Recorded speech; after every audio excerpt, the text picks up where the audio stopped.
नमस्कार मित्रांनो, आजच्या निफ्टी पोस्ट मार्केट अनालिसिस व्हिडिओमध्ये सगळ्यांचं स्वागत आहे. आज निफ्टीची एक्सपायरी होती आणि मार्केटची जी ओपनिंग बघाल तर ती एकदम फ्लॅट झालेली 5-10 पॉईंटच्या डिफरन्सने. आणि ओपन झाल्याच आपण एक इथे ट्रेड घ्यायचा प्रयत्न केला. ही 5 मिनिटची पहिली कॅन्डल, त्यानंतर सेकंड कॅन्डल जी ग्रीन भरलेली आणि त्यानंतर एक रेड कॅन्डल लगेच. तर या ग्रीन कॅन्डल नंतर जेव्हा दुसरी ग्रीन कॅन्डल न बनता एक रेड कॅन्डल बनणं सुरू झाली आणि एक ग्रीन कॅन्डलचा 50% 60% पेक्षा जास्त डाऊन यायला लागली, त्याच मोमेंटला आपल्याला लक्षात आलं की आता मार्केट जे आहे डाऊन साईडला जाऊ शकतं आणि आपलं हे टार्गेट हिट होऊ शकतं. मग म्हणून आपण काय केलेलं, एक ट्रेड घेतलेलं आणि तो ट्रेड असा होता की या पहिल्या 5 मिनिटाच्या कॅन्डलचा लो जो ब्रेक होत असेल तर तिथूनच आपण ट्रेड पकडणार आणि आपलं टार्गेट हे असणार. एक टार्गेट होतं आपलं जवळपास 40 पॉईंटचं आणि एस-एल होता आपला जवळपास 22 पॉईंटचा, म्हणजे 1:2चं टार्गेट आपण जवळपास पकडायचा प्रयत्न केला. इथे ॲक्च्युअलमध्ये मग आपला ट्रेड जेव्हा एक्झिक्यूट झाला त्यावेळेला 23 पॉईंटचा 24 पॉईंटचा आपला एस-एल बनला आणि 40 पॉईंटचा 39.50 असं आपला एक टार्गेट बनला. आणि लगेच तुम्ही पाहू शकता की नेक्स्ट कॅन्डलने फ्लोमध्येच ब्रेक केला आणि त्याच्या नेक्स्ट कॅन्डल डोजीने जवळपास आपलं टार्गेट कम्प्लीट केलं. एक काही पैशांनी तिथून रिटर्न आहे संपास, तर ते काउंट केलं जात नसतं. टार्गेट हिट बोलू आपण याला. आणि त्यानंतर रिटेस्ट आणि रिटेस्ट नंतर मार्केट पुन्हा डाऊन असा तो सिनेरिओ राहिला असता. पण मार्केटचा रिटेस्ट बघा कसा झाला. रिटेस्ट हा डायरेक्ट रिव्हर्सलमध्ये बनला. लाईव्ह ट्रेडिंगमध्ये तुम्ही इथे पाहू शकता. आपण ट्रेड जो घ्यायचं ठरवलं तो या मोमेंटला आपण इथे ट्रेड घ्यायचं ठरवलं होतं. इथून जेव्हा रिव्हर्सल सुरू होतोय त्या मोमेंटला, अंडरस्टँड बघा हा, आणि टार्गेट होतं 23,800चं.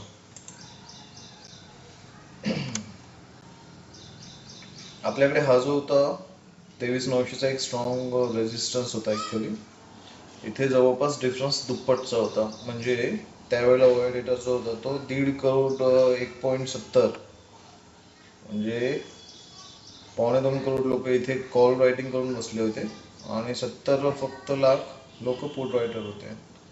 तर हा ब्रिज होईल असं वाटलं नव्हतं आपल्याला, डिफिकल्ट जाईल बा ब्रिज व्हायला. त्यामुळे आपण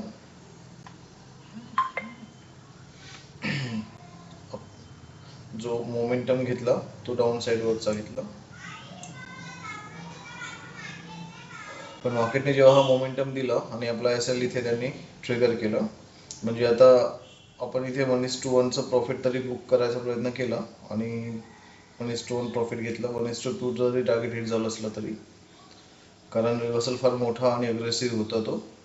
तर त्यानंतर मग आपल्याला नंतर मार्केटमध्ये आपण नव्हतो, आपलं प्रॉफिट झालं की आपण मार्केटमधनं चालला जातो सपोज. आणि हा रिव्हर्सल बघा, फार शार्प रिव्हर्सल आहे हे. याला जर तुम्ही व्यवस्थित कॅल्क्युलेट करायचा प्रयत्न कराल तर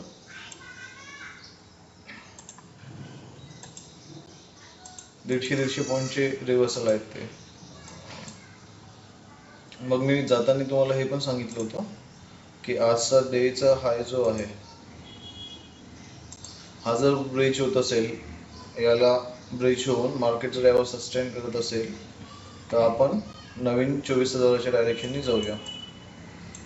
आजच 24,000 घेईल हे आपल्याला माहीत नव्हतं, पण 24,000च्या डायरेक्शनने मार्केट जाईल ही एक प्रोबॅबिलिटी बनली होती. मग तर इथे तुम्ही बघू शकता की किती अग्रेशनमध्ये मार्केटने ही लेवल तोडलेली आहे.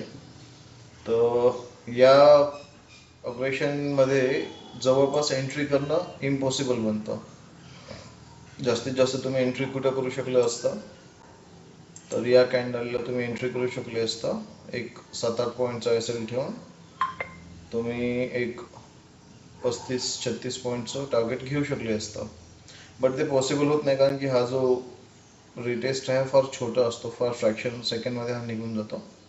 आणि इथे ऑर्डर लावायची का नाही हा विचार करतानाच हे चाललं जातं मार्केटवर. मग आपण ट्रेड कुठे घेऊ शकलो असतो, या लेवलला ट्रेड घेऊ शकलो असतो आपण. जर ही लेवल ब्रीच होत असेल तर हा एसएल ठेवला असता आपण इतका एक 13-14 पॉईंटचा, आणि मग आपण अप मार्केटसाठी ट्रेड घेतला असता.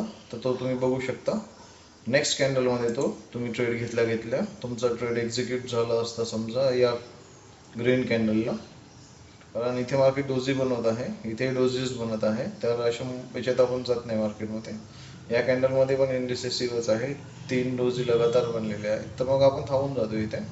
आणि ही पण चौथी पण एक काइंड ऑफ डोजीज आहेत त्या, म्हणजे इतक्या डोजी बनल्यानंतर आपण एक लेवल मार्क करून ठेवून देतो फक्त. आणि तुम्ही बघू शकता की प्रत्येक लेवलला प्रत्येक कॅन्डलमध्ये त्याने तुम्हाला एंटर दिलेला आहे. आणि प्रत्येक कॅन्डल हा जो आहे मागच्या कॅन्डलच्या लोपेक्षा मोठा, म्हणजे काय, इथे जो कोणी या कॅन्डलला एंटर झाला असेल त्याचा असेल लगेच या कॅन्डलला गेलं. मग ही कॅन्डल जेव्हा पुन्हा वर जात आहे त्यावेळेला पुन्हा जो कोणी एंटर करत असेल त्याचं नेक्स्ट कॅन्डलला एसएल गेलं. या पद्धतीने प्रत्येक कॅन्डलला एसएल हंटिंग झालेली आहे इथे. तर अशा मार्केटमध्ये ट्रेड करणं डिफिकल्ट बनतं. पण स्टील आपण असं समजूया की तुम्ही या